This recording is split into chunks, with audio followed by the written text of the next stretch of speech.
এরা পৃথিবীর প্রাচীন উপজাতিগুলোর মধ্যে একটি, যারা জ্বলন্ত আগুন হাতে নিয়ে খেলা করে, বাবুনের পাছার মাংস এবং লিঙ্গ খেতে পছন্দ করে, শুকিয়ে যাওয়া নদী থেকেও পানি খুঁজে বের করতে পারে। এই গ্রামের লিডার হতে কখনো কখনো একাই একটি সিংহ পর্যন্ত শিকার করতে হয়। ছোট ছোট পাখি এবং কন্দ জাতীয় ফল খেয়ে বেঁচে থাকে। এদের শিকারের এক একটি কৌশল অনন্য। কিছু মানব বিজ্ঞানী এই জাতিকে সুখের উপজাতি ডাকনাম দিয়েছেন। এই জাতি সম্বন্ধে আরো অনেক কিছু জানতে চলেছেন যা আপনাকে মোহিত করবে। এরা হলো হাজ্জাবে উপজাতি। এই ভিডিও দেখার সময় আপনার মনে অনেক প্রশ্ন জন্ম নিবে। চিন্তার কোনো কারণ নেই, সব প্রশ্নের উত্তর ভিডিও শেষে দেয়া হবে।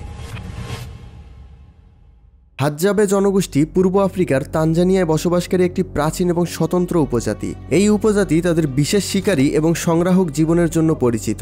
হাজার হাজার বছর ধরে আফ্রিকার এই অঞ্চলে টিকে থাকা হাজ্জাবে সম্প্রদায় এখনও প্রাচীন শিকারী কৌশল এবং প্রথাগত জীবনধারা মেনে চলে। হাজ্জাবে জনগোষ্ঠীর সংখ্যা আনুমানিক 1200 জন, যারা তানজানিয়ার বৃহৎ তানজানিয়ার মায়া অঞ্চলের কাছাকাছি গ্রেট রিফট ভ্যালিতে বাস করে। তাদের জীবনধারা অত্যন্ত স্বনির্ভর এবং পরিবেশের উপর নির্ভরশীল। হাজ্জাবে উপজাতিরা কোনো স্থায়ী বসতি স্থাপন করে না। তারা যে এলাকায় খাবারের সন্ধান পায় সেখানেই অস্থায়ীভাবে বসবাস করে। এরা ছোট ছোট গ্রুপে বিভক্ত হয়ে শিকার করে। শিকার করা প্রাণীর প্রতিটি অংশ কাজে লাগায়, যেমন পশুর চামড়া দিয়ে বিছানা বা গায়ে পরা জামা বানায়। এই আদিবাসীর জীবনের লক্ষ্য খুবই সোজা: সারাদিন শিকার করা, শিকারের পরে সেটিকে খাদ্য হিসেবে গ্রহণ করা এবং রাতে ঘুমিয়ে পড়া। শিকার, খাবার এবং ঘুমের বাইরে এদের অন্য কোনো কিছুর প্রয়োজন হয় না। সোজা কথায় বেঁচে থাকার জন্য শিকার করে খায় এবং বিশ্রামের জন্য ঘুমায়, এতটুকুই। এর ফলে কিছু মানব বিজ্ঞানী এই জাতিকে সুখের উপজাতি ডাকনাম দিয়েছেন। এই ছিল তাদের সংক্ষিপ্ত জীবনধারা। এবার আমরা ধাপে ধাপে তাদের শিকার করা এবং অন্যান্য বিষয়গুলো দেখব এবং জানব,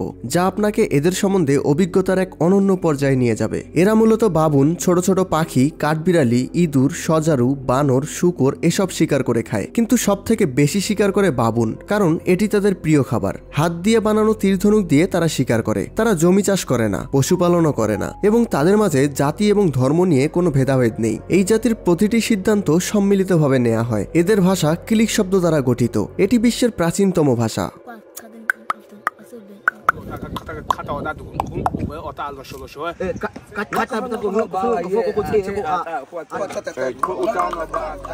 এদের পাখি শিকার করার ধরন একেবারেই আলাদা।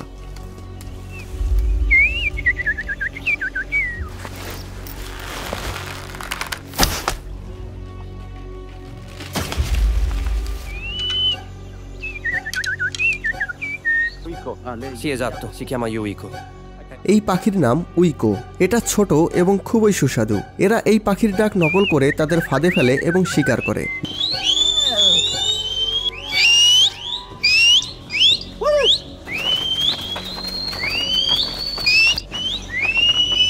যখন এই ধরনের ছোট পাখি শিকার করতে যায় তখন তারা তীরের ধারালো অংশ ব্যবহার করে না। ধারালো অংশটি টুপি জাতীয় জিনিস দিয়ে ঢেকে দেয় এবং সেটি দিয়ে ছোট পাখিকে অজ্ঞান করে ফেলে। এরা শিকারে বের হলে খুব সাবধানে চলাফেরা করে, কারণ তাদের পায়ের শব্দে কোনো প্রাণী যেন পালিয়ে না যায়। এই পাখিটির নাম মসিউনো দা কোকো। এরা কুকুরকে পোষা প্রাণী হিসেবে কাছে রাখে। এই কুকুরগুলো তাদের বিভিন্ন বিপদ থেকে বাঁচায়। এই পাখিটির নাম হলো সাবালো। তীর চালানোর পর টার্গেট মিস হয়ে গেলেও এই ঘন জঙ্গলের ভিতর সেই তীরটি তারা খুঁজে বের করতে পারে। পাখি শিকার করা শেষ, এবার বাবুন শিকার করার পালা। কিন্তু তার আগে তারা বিশ্রাম নেয়। বিশ্রাম নেওয়ার সময় তারা বাও বা ফল খায়। এই ফল তাদের কাছে একটি শক্তিশালী নাস্তার মতো কাজ করে। এরা পানির জন্য কুয়া খনন করে না। যেখানে পানি থাকার সম্ভাবনা থাকে, যেমন শুকনো নদী, খালবিল, এসব জায়গা থেকে পানি খুঁজে বের করে এবং পান করে।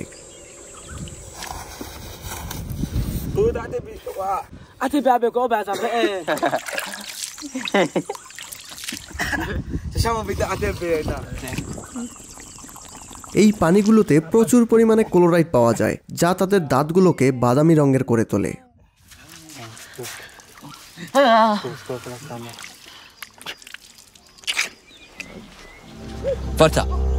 এবার শুরু হবে তাদের আসল শিকার, বাবুন শিকার। যেখানে বাবুন থাকে সেখানে চিতাবাঘ থাকার সম্ভাবনা খুবই বেশি, তাই তারা সব সময় সতর্ক থাকে। তারা পায়ের ছাপ দেখে শিকারের সন্ধান করতে থাকে। শিকার খোঁজার সময় রাস্তায় বাবুনের বিষটার গন্ধ শুকেও বুঝতে পারে আশেপাশে বাবুন আছে।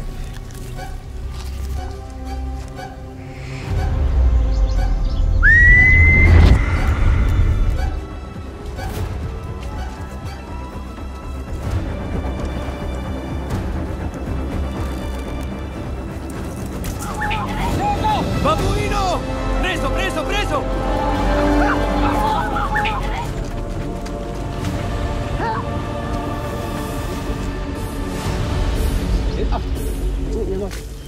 অবশেষে তারা বাবুন শিকার করতে সক্ষম হয়েছে, কিন্তু একটি কুকুর আহত হয়েছে, কারণ শিকারের সময় বাবুন কুকুরটিকে আক্রমণ করেছিল। বাবুন অনেক আক্রমণাত্মক প্রাণী, তাই এদের শিকার করা খুবই ঝুঁকিপূর্ণ।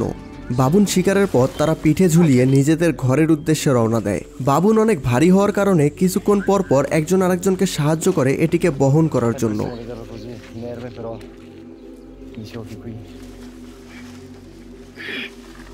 Sta dormendo, sta sognando. তারা মনে করে বাবুনের মাংস সবচেয়ে সুস্বাদু মাংস, আর এই মাংস থেকে তারা প্রচুর পরিমাণে শক্তি পাবে। এই বাবুনের মাংস এরা একাই খায় না, যতটা সম্ভব গ্রামবাসীদের মধ্যে বিলিয়ে দেয়। বাবুনের লিঙ্গ এদের খুব পছন্দ। তারা মনে করে এটি বাবুনের সবথেকে গুরুত্বপূর্ণ অংশ এবং এটা খেলে প্রচুর পরিমাণে শক্তি পাওয়া যায়।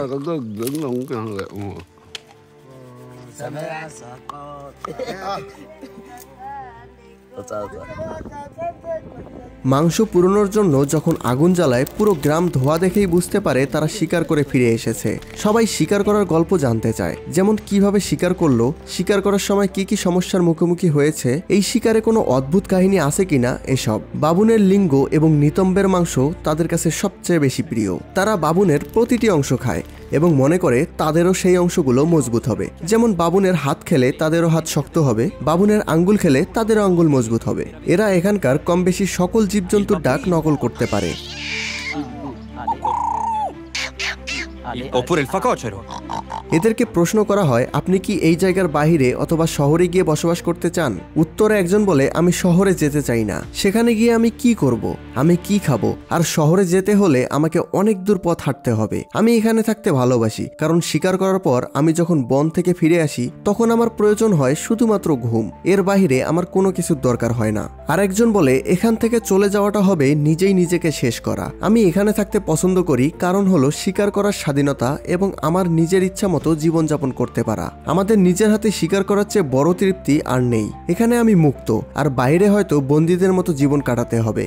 আরেকজন বলে, আমি এই জায়গার বাইরে থাকা মানে শিকড় ছাড়া গাছ যেভাবে থাকে ঠিক সেরকম। এখানে আমি প্রতিটি শব্দ চিনি, প্রতিটি চিহ্ন চিনি, কিন্তু শহরে আমি ভয় পাবো, হয়তো অন্যরাও আমাকে দেখে ভয় পাবে। যদিও শহরের বিষয়ে এরা অনেক কিছুই জানে, কিন্তু মোবাইল এবং ইন্টারনেট সম্বন্ধে তাদের কোনো ধারণা নেই। তারা মোবাইলে নিজেদের চেহারা দেখে স্তম্ভিত হয়ে যায়, যেন তারা অলৌকিক কিছু দেখে ফেলেছে। এই মোবাইলটি একজন পর্যটকের।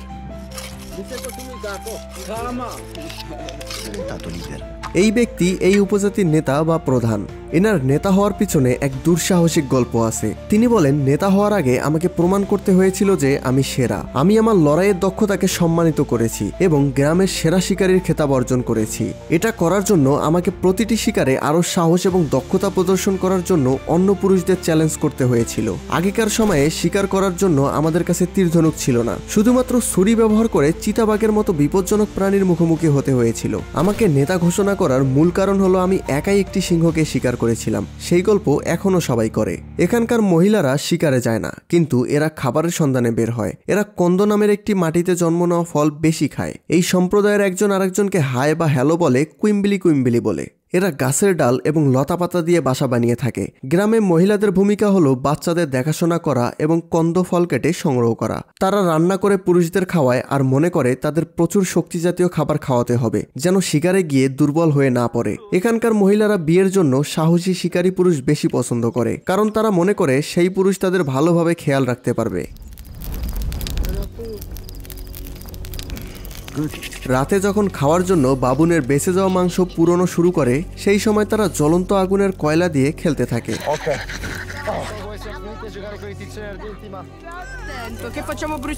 খাওয়া শেষ করে ঘুমিয়ে পড়ে। এতক্ষণ যা যা দেখেছেন এসব তাদের নিত্যদিনের কাজ। আর সকালে উঠেই শুকনা খেয়ে শিকারে বের হয়, আর এদের শুকনা খাওয়ার ধরন সবার থেকে আলাদা।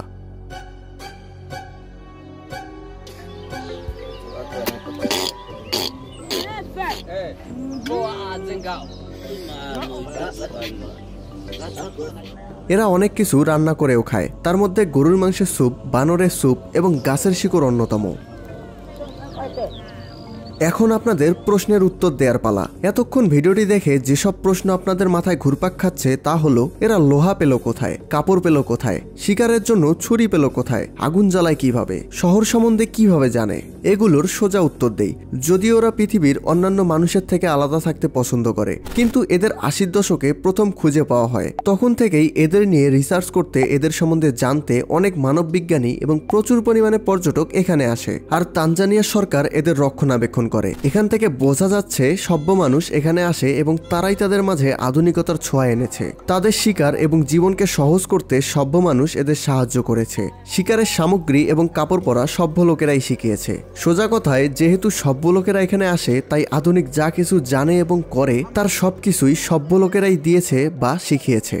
তবে বর্তমানে আধুনিক যুগে হাজ্জাবে জনগোষ্ঠীর টিকে থাকা খুব কঠিন হয়ে পড়েছে। তাদের জীবনধারা এবং সংস্কৃতি এখন হুমকির মুখে। তানজানিয়া সরকারের বনভূমি ব্যবস্থাপনা এবং কৃষি সম্প্রসারণের ফলে তাদের বাসস্থান সংকুচিত হচ্ছে। এছাড়াও শিকার নিষিদ্ধ করার নীতি এবং ক্রমবর্ধমান পর্যটনের চাপে তাদের ঐতিহ্য জীবনধারায় পরিবর্তন আসছে।